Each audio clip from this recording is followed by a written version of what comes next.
Since I reviewed and highly praised Trails of Cold Steel nearly 2 years ago, Trails in the Sky has been recommended to me more than any other game. And while there's still no word on the localization for Cold Steel 3 or 4 yet, I figured now was the perfect time to begin my journey into the older franchises. And what a journey it's turning out to be.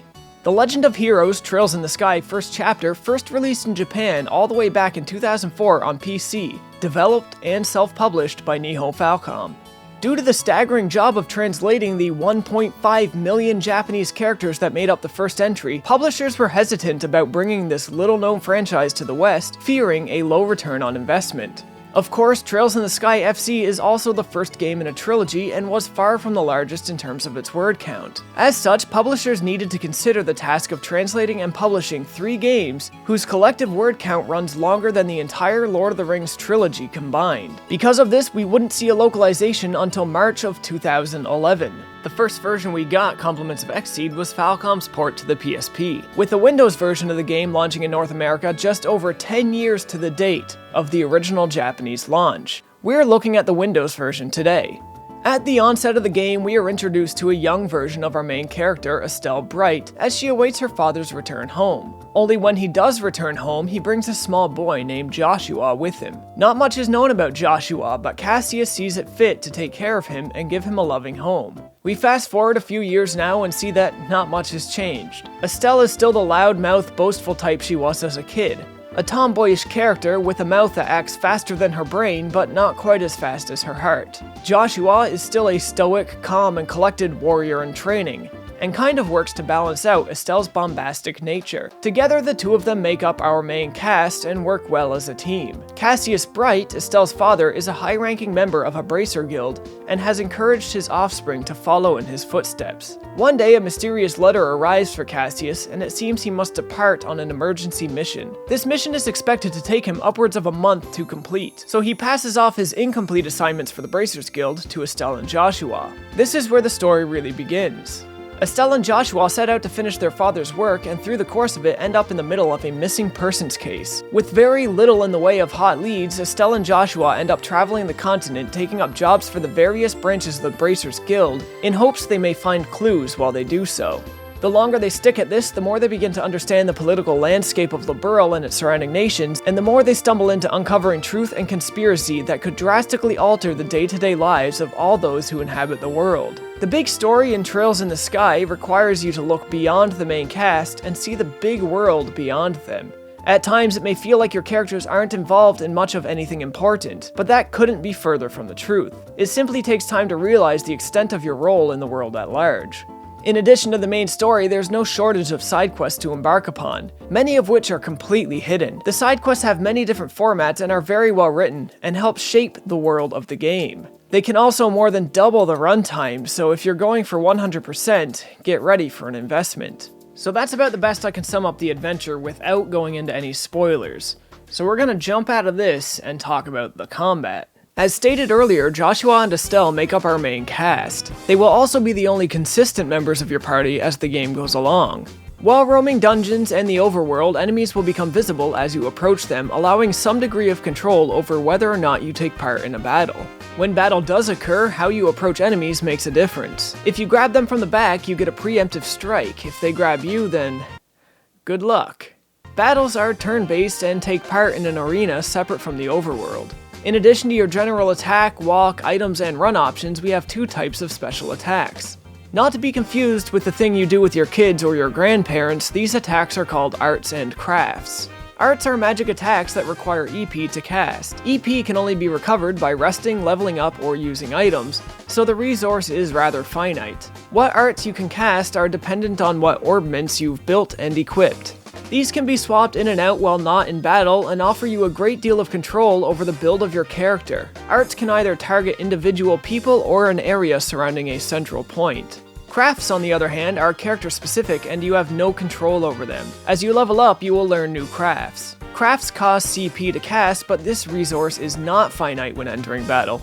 CP is recharged only by dealing and receiving damage. Crafts can target individual people, an area surrounding a central point, or a group of people in a straight line. If you have 100 CP in reserve, you can use a special craft called an S-Craft. This can be used at any time regardless of turn order. And speaking of turn order, that's what this bar on the side is. Depending on your various speed stats and what special effects the moves you use may have, you can reorder this as battle plays out. It's an important thing to keep track of, as you may have noticed this second bar of icons that runs along the turn order bar. This row of icons displays buffs and it cannot be reordered, so it's a good idea to rearrange turn orders so these icons land on your turns and not the enemies. Really, that's all there is for battle mechanics from beginning to end. Killing enemies gives you XP, which levels you up, and there is a full equip menu, but in terms of actual in-game combat mechanics, this is it. It may sound like over the 60-hour runtime of the game, this may get boring, and I will admit, I do wish the battle system expanded as the game went along. But they do manage to stave off monotony by constantly introducing new temporary members to your party. Just as you're getting used to incorporating a new member in your team, they will be swapped out with somebody else, always keeping battles fresh and interesting. I do have a legitimate issue or two with this battle system though. For instance, I can move and give a partner an item on one turn, but I can't move and give one to myself. If I use the item option, I have to use the item without moving. If I use the move option, I move and my turn ends right after. Secondly, the battle system is simply too slow. So many moves take longer to unfold than necessary for the lack of spectacle they involve or the investment required to cast. It's in this regard I'm happy I played on PC, as the PC version comes with a turbo mode built right in, and I used this a lot. When traveling between locations on roads I've already been on, or in battle casting moves I've seen 100 times before, I would often boost the game speed to run at 8 or 16 times normal speed. Turbo isn't always recommended though. The game does get difficult at times, and you will want every bit of focus you can to strategically plan your moves 2 to 3 steps in advance. Lastly, I also discovered an objective flaw or bug that seems to have been previously unreported. This doesn't affect too much, but it made something a little less useful than it should have been, and highlights where this game is a little rough around some edges. Because of a coding error, EP cut orbments don't fully work outside of battle. Here I have EP cut 2 equipped, which lowers my healing art from needing 10 EP to only needing 8. As you see on screen, I have 9 EP in reserve, yet I still can't cast it.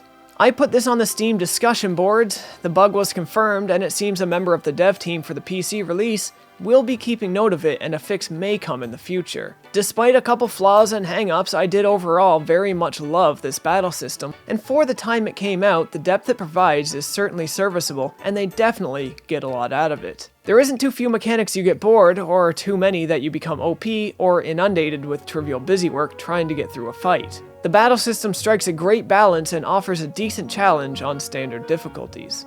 Now let's move on to some technical aspects. First things first, the visuals. So you already likely noticed the graphics appear to be pre-rendered sprites in a 3D world with the use of some 2D items here and there. Personally, I love this style, but it can take a bit to adjust to, especially to the way sprite perspective changes on camera rotation. The game is bright and colorful, though lacking in variety in terms of area designs. Where most RPGs will take you from green fields to sprawling towns, vast desert, dark caves, molten mountains, and frigid ice caps, Trails in the Sky will take you only from green fields to sprawling towns and dark caves. Mind you, this makes sense in context to the world, and world context is absolutely paramount to the Legend of Heroes experience. The world never actually feels like it's lacking anything, but if location variety is something you desire, you won't find it here. The frame rate of the game on PC is extremely high. How high though, I'm not entirely sure. I initially attempted to record footage for this game in 30 frames per second, but it simply looked too choppy. So I switched and recorded my footage at 60 FPS, and wouldn't you know it, it still doesn't look as smooth as the actual game plays. That said, this is officially my first upload in 60 FPS. Hopefully, it all goes according to plan. The game was initially designed with mouse and keyboard controls in mind, and with them, it works just fine. But I decided to play with a Nintendo Switch Pro controller so I can play more comfortable. And really, it all worked out, I guess, but menu navigation left a little bit to be desired. The sound design in the game is serviceable, it gets the job done, but it really doesn't stand out.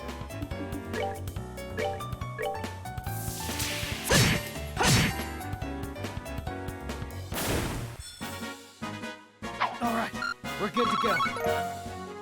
The music, on the other hand, while some of it just doesn't click with me, some other tracks are very reminiscent of Xenogears on the PlayStation 1, and this is more than welcome.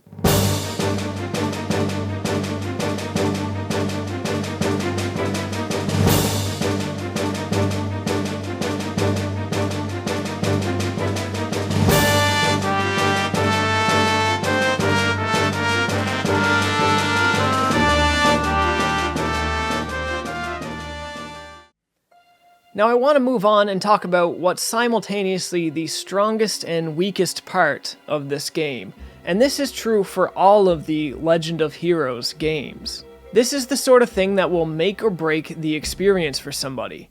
For me, this is a huge plus, but for you, it might not be. It has to be stated here that the pace and plot structure of the game will not work for everybody. In a lot of ways, this follows the Game of Thrones style of narrative. In that, I don't mean that they'll kill off a bunch of main characters at once, but they will take a considerable amount of time setting the stage before the big grand finale. With Game of Thrones, you can expect the first 8 episodes of any season to be kind of tame, and the 9th episode always seems to be where the hammer drops. This is effective both in Game of Thrones and The Legend of Heroes, as it allows ample time to properly build out the world and its characters before putting them through the real drama. When the real drama strikes, it means the world. The full weight of the events that transpire is really felt here. The world building in this series remains second to none. At one point in the game, a line Joshua said came off feeling a bit self-referential, though I know it wasn't meant to be. Every person you meet has a personality, and a history and a story to tell. Every one of them is just like us, living day by day. If you ever seen the movie American Beauty, you may remember the famous plastic bag scene. One main character confesses a bag blowing in the wind was the most beautiful thing he ever seen. That this put it into perspective for him that behind everything in the world is a wealth of history and events that all transpired for that thing or that person to exist in that very place at that very moment in time. Do something. That concept of an entire history of events leading up to things being where they are when they are is fully realized in Trails in the Sky. Every NPC and playable character has so much to them that you can get an accurate reading of who they are, where they come from, and where they aspire to go. Every time a story event happens, the NPC dialogue is swapped out, and their story continues to grow. The toss-up here is that this kind of approach can feel slow and even boring to some, as this level of depth is what resulted in the original script for the game being 1.5 million Japanese characters. So if this is a game you want to play, I highly recommend dedicating yourself to the idea of playing it before you jump in. It will all be worth it in the end, when all the various pieces of the world you've uncovered are pulled into one final and dramatic show-stopping cliffhanger. As stated far earlier, this is the first part in a trilogy, and let me tell you, the cliffhanger at the end will make you want to jump straight into playing part 2. And that's exactly what I'm going to do. Is what I would say if that's what I was gonna do. To avoid getting burned out and to not spend money on second chapter right away, I am going to take at least a month-long break before I jump into it. But rest assured, my journey so far with this series has been great, and I fully intend on continuing it. And that's all I'm going to say on TITS. That is a bad acronym. That's all I'm going to say on Trails in the Sky, first chapter. If you guys enjoyed this video, you know the deal. Like, comment, subscribe, share the video if you can. Links to socials are in the description. As always, folks, thanks for watching. Hey folks, thanks for sticking it through to the end. This video wouldn't be possible without the efforts of the fine folks who back me on Patreon. If you want to help fund my adventures, consider supporting the show. We have plenty more to come going forward.